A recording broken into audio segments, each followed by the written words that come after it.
The invitation arrived in September. Columbia University. Presidential Scholars Welcome Evening.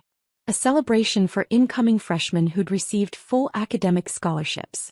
November 15th at 6 p.m. Low Memorial Library. Business casual. Family welcome.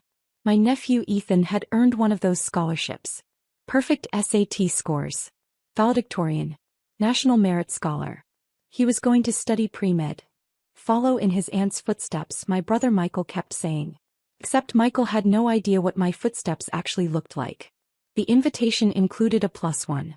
Dr. Claire Mitchell and guest. I didn't have a guest. I'd been divorced for 6 years. My ex-husband had wanted children. I wanted my career. We'd wanted different lives. I RSVP'd for one. 2 weeks before the event, Michael called. Claire, you're coming to Ethan's thing at Columbia, right? Wouldn't miss it, I said. Great. We'll sit together. It's this whole reception thing. The dean is speaking.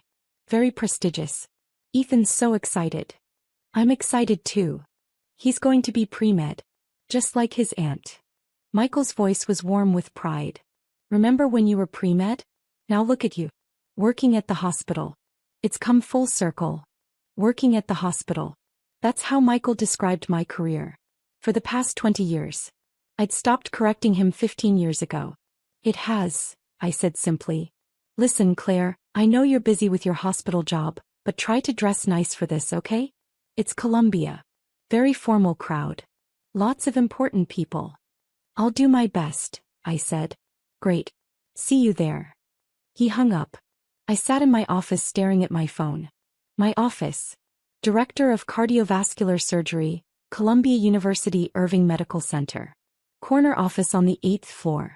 Windows overlooking the Hudson River. My name on the door. Dr. Claire Mitchell MD PhD. 3 diplomas on the wall. Columbia undergrad, Columbia Medical School, Columbia PhD in biomedical engineering. I'd spent my entire professional life at Columbia. 24 years. From undergraduate student to attending surgeon to department director. But to my brother, I worked at the hospital. Michael and I had never been close. 6 years apart. He was the older brother. The golden child. The one who did everything right according to our parents' standards. He went to Penn State. Studied business. Graduated with a 3.4 GPA and got a job as a sales manager at a pharmaceutical company. Married young. Had Ethan at 26.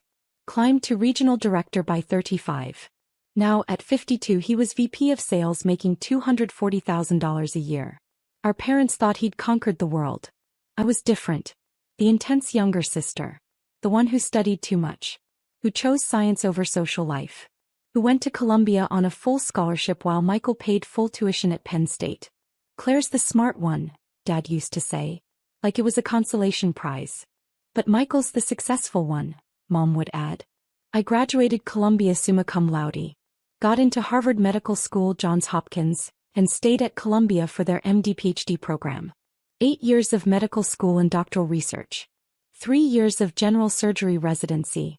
3 years of cardiothoracic surgery fellowship. I performed my first solo heart surgery at 32. At 35, I was appointed assistant professor of surgery. At 39, I became the youngest associate professor in the department. At 42, I was named director of cardiovascular surgery. I oversaw 17 surgeons, managed a $47 million annual budget, and performed approximately 140 surgeries per year. I'd published 73 peer-reviewed papers. I'd developed a new minimally invasive technique for aortic valve replacement that had been adopted by hospitals worldwide.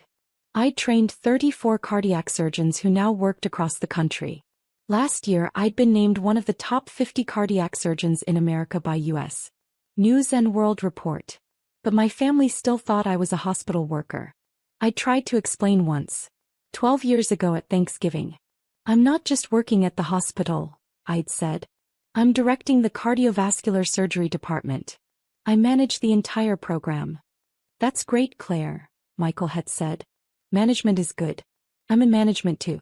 Regional director now. It's not the same. We're both doing well, he'd interrupted. Different paths but both successful. Our parents had smiled. Relieved that their children weren't competing. Except we weren't competing because they didn't understand we weren't in the same league. Michael managed sales teams for a pharmaceutical company. I operated on human hearts. But explaining felt like bragging. So I stopped trying. "How's the hospital?" became their standard question. "Good," became my standard answer. And the years passed with my family thinking I was a mid-level hospital employee making decent money and living a modest life. The truth was more complicated. As director of cardiovascular surgery, my salary was $520,000 annually, plus bonuses for research grants and publications. My net worth was approximately $4.7 million. I owned a brownstone in the Upper West Side. 3 bedrooms. Bought 12 years ago for $1.8 million.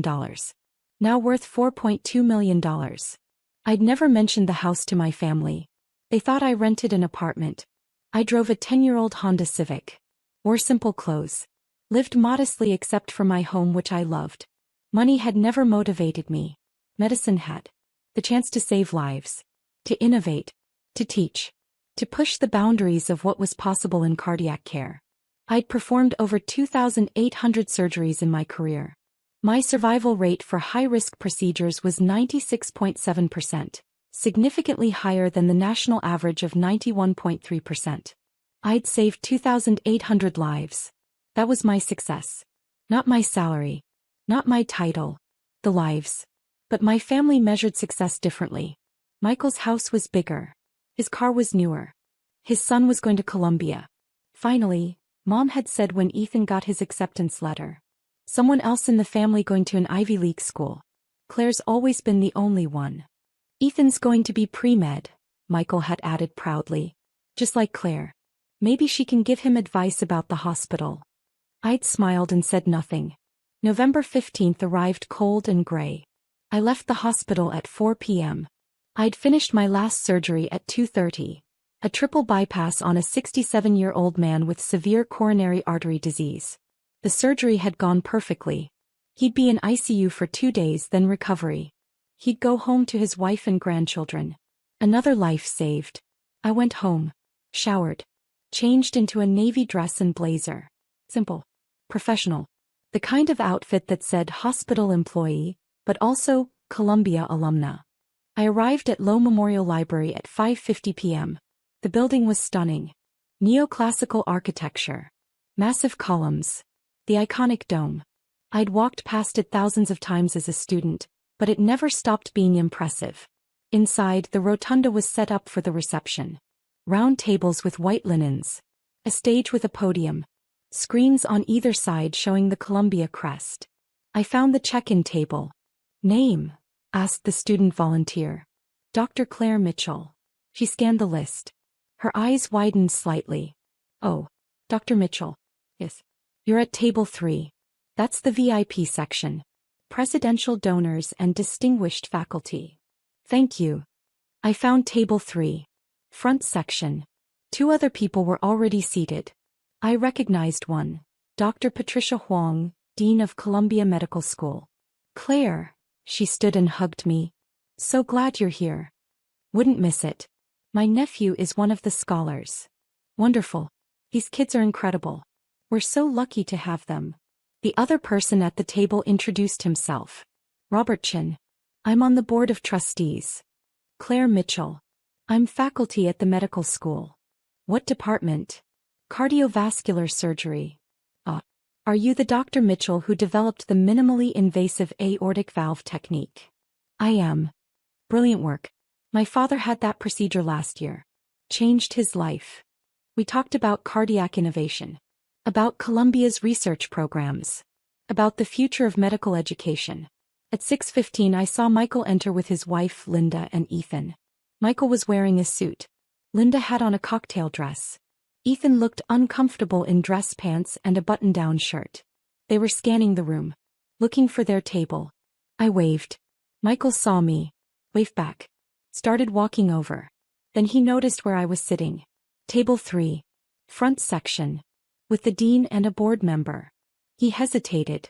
Walked over anyway. "Claire. You're here early." "I am." "This is table 3. I think that's for faculty and VIPs." "I know. I'm sitting here." "Oh. They put you with the VIPs? That's nice of them. He didn't understand. Thought someone had made a seating error in my favor. Where are you sitting? I asked. He checked his card. Table 17. Back section. Come on, Linda, Ethan. Let's find our table. Good to see you, Michael, I said. We'll catch up after. They walked away. Dr. Huang smiled at me. Your brother? Yes. He seems nice. He is. He just doesn't quite understand what I do. How is that possible? You're one of the most prominent cardiac surgeons in the country. He thinks I work at the hospital, like a staff position. I've never corrected him. She stared at me. Why not? Because it doesn't matter. My work speaks for itself. Whether he understands it or not doesn't change the lives I've saved or the research I've published. That's very zen of you. Or very tired, I admitted. I spent years trying to explain. Eventually I stopped. Robert Chin leaned over. My brother thinks I'm in finance. I'm chairman of the board of a Fortune 500 company. Family is complicated. It is, I agreed. At 6:30 the program began. The current university president welcomed everyone. Talked about Columbia's commitment to merit-based scholarships. Introduced the Presidential Scholars Program. These students represent the best of the best, he said. Perfect grades. Perfect test scores. But more than that, leadership, innovation, passion for learning. They're the future of Columbia and the future of our world. Applause. Tonight we're announcing something special. Thanks to the generosity of our alumni, we're expanding the Presidential Scholars Program. For the first time, we'll be able to offer full scholarships to 50 students per year instead of 30. More applause. This expansion is possible because of a transformative gift from one of Columbia's most distinguished alumni. Someone who embodies the very best of what Columbia stands for. Academic excellence. Innovation. Service. Leadership. I knew what was coming. I'd made the donation 6 months ago. $8 million to endow 20 additional scholarships in perpetuity. The interest would fund full 4-year scholarships for students who couldn't otherwise afford Columbia. I'd asked to remain anonymous. But the development office had convinced me to let them announce it at this event. It will inspire the students, they'd said. Show them what's possible. I'd agreed. Reluctantly. Now sitting at table 3 I realized Michael was in the audience. At table 17. About to find out who his sister really was. The president continued. This alumna graduated summa cum laude. Completed her MD and PhD here. Became one of the youngest department directors in Columbia Medical Center history. She's published over 70 papers, developed life-saving surgical techniques, and trained dozens of surgeons who now save lives across the country. I could see table 17 from where I sat. Michael was listening politely, probably wondering who this impressive person was. Last year she was named one of the top 50 cardiac surgeons in America. This year she's giving $8 million to ensure that students like our presidential scholars can afford to attend Columbia regardless of their financial circumstances. The screens lit up. My photo appeared. Professional headshot from the medical center website. Below it, Dr. Claire Mitchell MD PhD, Director of Cardiovascular Surgery, Columbia University Irving Medical Center. Please join me in thanking Dr. Claire Mitchell for her extraordinary generosity and her lifetime of service to Columbia. The room erupted. 800 people stood, applauding. I stood slowly, smiled, waved slightly. At table 17 Michael was frozen. His mouth was open. He was staring at the screen. Then at me. Then at the screen again. Linda was standing and clapping, but she looked confused. Ethan was staring at me with an expression I couldn't quite read. The president gestured for me to come to the stage. I walked up. The applause continued. He handed me the microphone. Thank you, I said. I'm not much of a public speaker. I'm better with scalpels than words. Light laughter. But I want to say something about why this scholarship matters to me. 28 years ago I was sitting where these students are sitting. A presidential scholar. First in my family to go to an Ivy League school. Daughter of a factory worker and a teacher. I had perfect grades but no money for tuition. I paused. Columbia gave me a full scholarship. Without that scholarship I would have gone to state school. Maybe become a nurse instead of a surgeon. Maybe never had the opportunity to develop new surgical techniques or train the next generation of cardiac surgeons. That scholarship changed my life. I looked at the presidential scholars. 50 faces. Young. Eager. Brilliant. So this donation isn't charity. It's paying forward what Columbia gave me. The chance to reach my potential. The chance to serve. The chance to make a difference. I looked at table 17. Michael was still frozen. Not clapping. Just staring. These students will do extraordinary things. They'll cure diseases. Build companies. Create art. Serve communities. Lead movements. And someday maybe they'll pay it forward too. Maybe they'll give some other brilliant kid the chance they had. I held up the certificate the president had given me. Thank you, Columbia. For believing in merit over money. For creating opportunities. For changing lives. The applause was thunderous. I walked off stage. Back to table 3. Dr. Huang hugged me. That was beautiful. Thank you. Robert Chin shook my hand. $8 million. That's transformative. It's an investment, I said. In the future. The rest of the evening was a blur. Dinner was served. I made small talk with the table.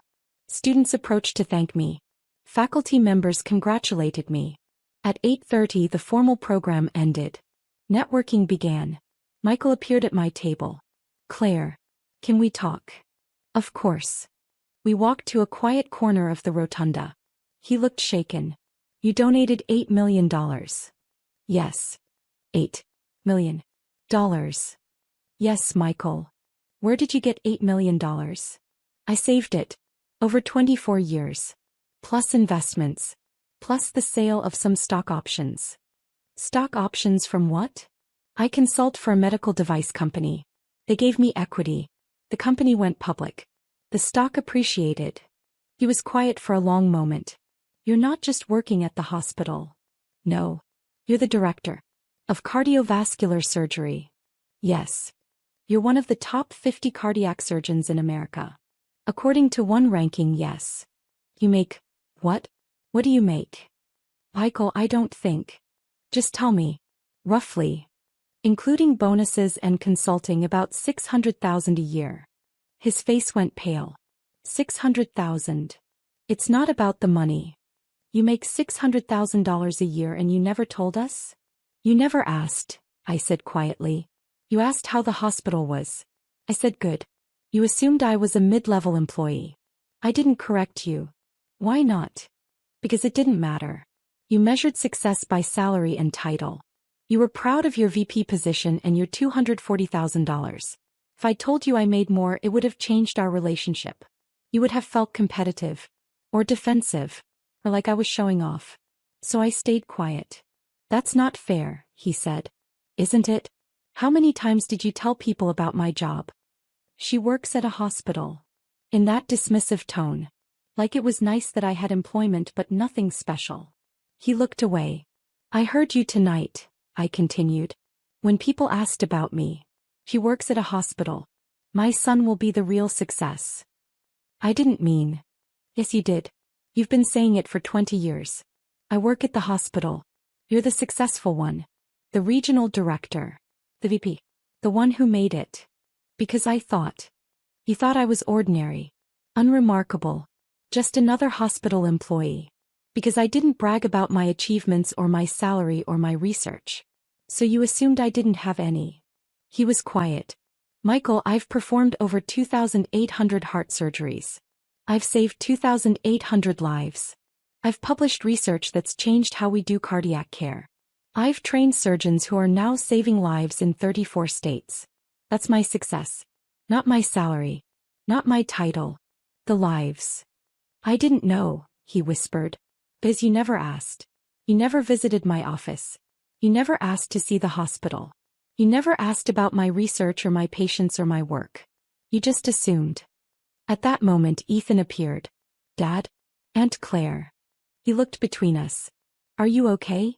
We're fine, Michael said automatically. No, we're not, I corrected. But we will be. Ethan looked at me. Really looked at me. You donated $8 million. I did. For scholarships. Yes. Why? Because 28 years ago Columbia gave me a full scholarship. Changed my life. I wanted to do the same for other students. That's... He paused. That's incredible. Thank you. I had no idea you were so successful. Most people don't, I said. I don't advertise it. Dad said you worked at the hospital. Like as a staff person or something. Michael looked ashamed. I do work at the hospital, I said.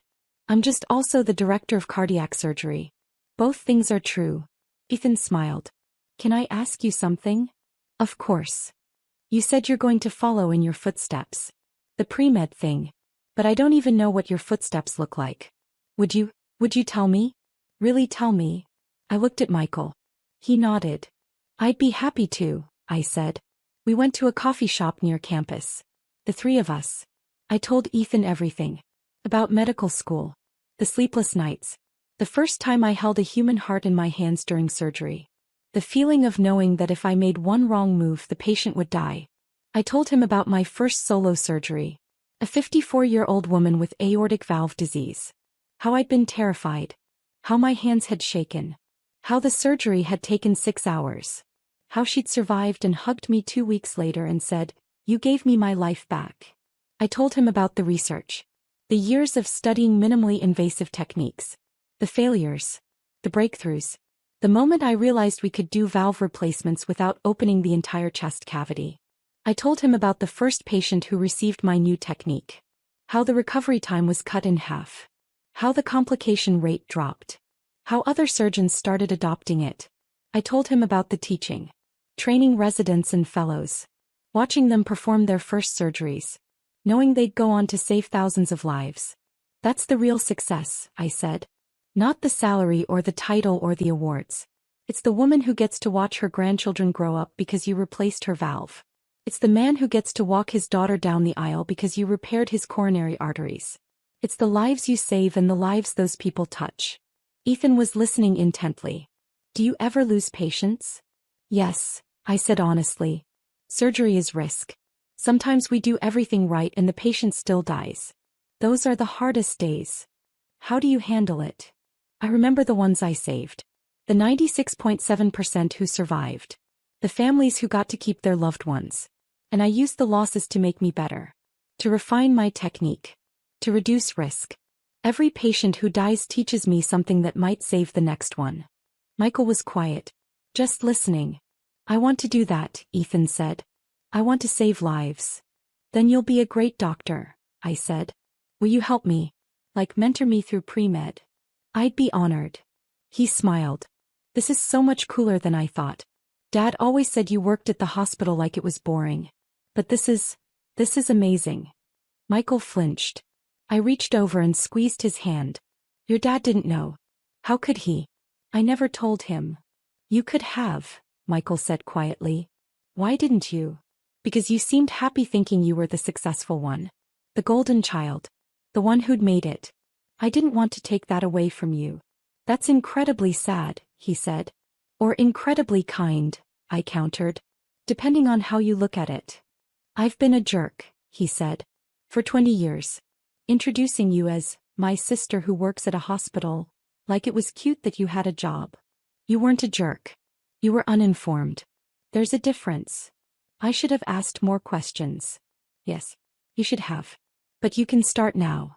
Over the next 6 months, everything changed. Michael visited my office at the hospital. Watched me do rounds. Sat in the observation gallery during a surgery. Saw what I actually did. Afterward he'd said, "That was the most intense thing I've ever witnessed. You're incredible, Claire." Thank you. I'm sorry I didn't see it before. You see it now. That's what matters. Ethan started coming to the hospital every other week. Shadowing me. Bernie. Asking questions. I introduced him to residents. Let him observe procedures. Taught him about anatomy and physiology and the art of surgery.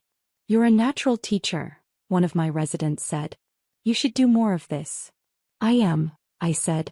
Starting with my nephew. In March, Michael called a family meeting. Mom, Dad, Linda, Ethan, and me. I have something to say, Michael announced. For the past 25 years, I've been telling everyone I was the successful sibling. The one who made it. The one who did everything right. Our parents looked confused. But I was wrong.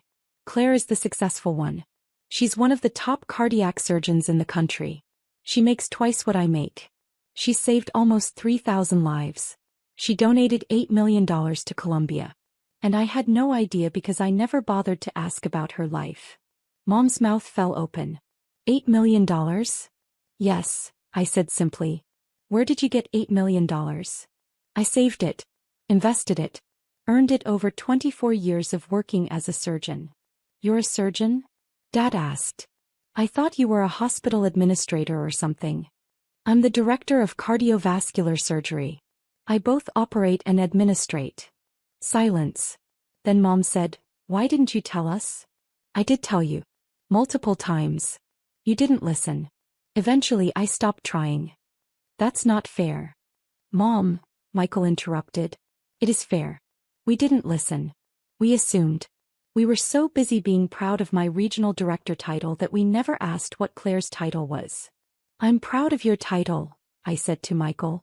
You worked hard for it. But we can both be successful. Success isn't a competition. I know that now, he said. I wish I'd known it 20 years ago. Dad stood. Walked over to me.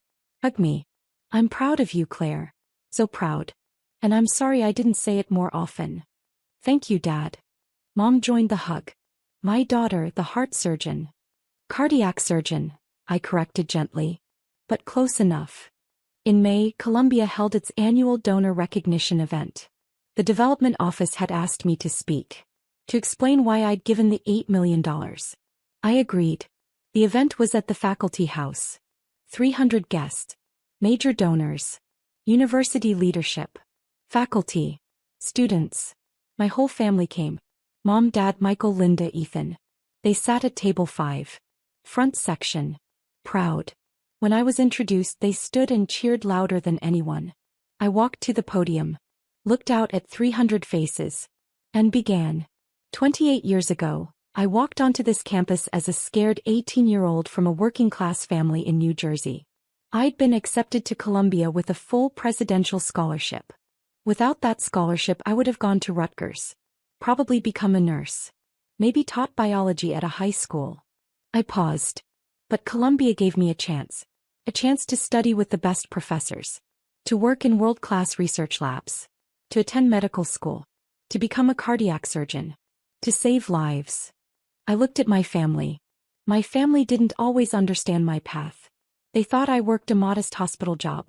They didn't know I was directing a department or performing complex surgeries or publishing groundbreaking research. And honestly, that was partly my fault. I didn't share. I didn't explain. I let them think what they wanted to think. Michael was crying. But over the past 6 months, that's changed. My family now understands what I do. And more importantly, why I do it. Not for the salary or the prestige or the recognition. But because every surgery is a chance to give someone more time. More birthdays. More anniversaries. More moments with the people they love. I held up the donor recognition plaque. That's why I gave $8 million to Columbia. Because this university gave me the chance to do that work. To save those lives. To make that difference. And I want to give that same chance to 50 more students every year. Forever. The room stood. Applauding. My family stood first. After the speech, after the networking, after the thank yous and handshakes and photographs, I found my family waiting for me. Ethan hugged me first. That was amazing, Aunt Claire. Thank you. Michael hugged me next. I'm so proud of you. I should have said that 20 years ago. You're saying it now. Better late than never? Much better late than never. Mom and Dad hugged me together. Our daughter, Mom said. The heart surgeon. The professor. The philanthropist. Just Claire, I said. Doing work I love. Just Claire who saved 2,800 lives, Dad corrected. We went to dinner afterward. An Italian place in Morningside Heights. The kind of restaurant families go to celebrate. And we celebrated. Not my donation. Not my title. Not my salary. But the fact that after 25 years of being invisible to them, my family finally saw me. Really saw me. Not as she works at the hospital. But as Dr. Claire Mitchell. Cardiac surgeon. Lifesaver. And that was worth more than $8 million. That was priceless.